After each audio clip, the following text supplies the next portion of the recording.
মধ্যে দুস্থদের জন্য আবাসন নামে সরকার একটি নতুন প্রকল্প হাতে নিয়েছে। কেউ যদি শহরের জমি দান করে তাহলে সেই জমিতে দুস্থদের আবাসনের ব্যবস্থা করা হবে বলে সরকার জানিয়েছে। ভাই এমন হইলে তো ভালোই হয়। আরে ভাই, আমাকে মতো গরিব মানুষের লাগে আবার কেডাই জমি দেব?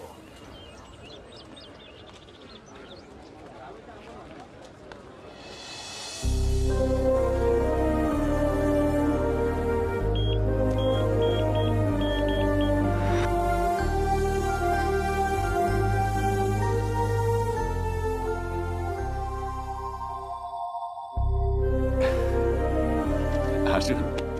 আদাব। আদাব। হ্যাঁ বলুন। সরকার বলেছিলেন যে কেউ যদি শহরে জমি দান করে তাহলে সেখানে গরিবদের আবাসন প্রকল্প হবে। স্কিমটা আমার খুবই ভালো লেগেছে। শহরের বাইরে সরকারি জমি আছে, কিন্তু সেখানে বাড়ি বানিয়ে দিলে কেউ ওখানে থাকতে যাবে না, তাই এই নতুন স্কিম। কিন্তু জমি ডোনেট করার জন্য কেউ আসেনি। আমি ডোনেট করব স্যার। আমাদের বাঞ্জারা হিলে 10 একরের একটা ফাঁকা জমি আছে। জমিটা কি আপনার নামে? না স্যার, এটা জয়েন্ট প্রপার্টি। আমার ছেলে, মেয়ে আর আমার বউয়ের নামে। আমি দলিলে ওদের সবার সাইন নিয়ে এসেছি স্যার। এই যে দেখুন স্যার, এখানে আমাদের সবার সাইন আছে।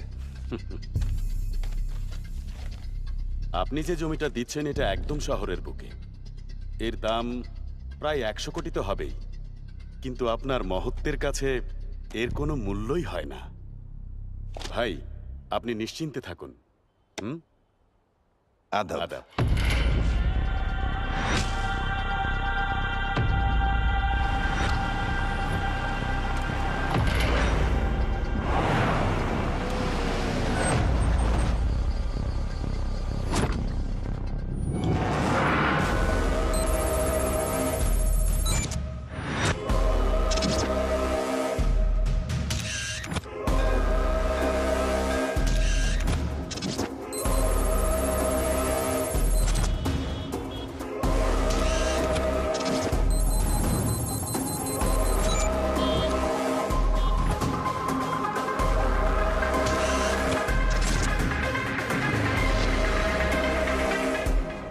ঠিক 1 ঘন্টা আগে এই জমিতে পা রাখতে খুব খারাপ লাগছিল, কিন্তু এখন গর্ব হচ্ছে।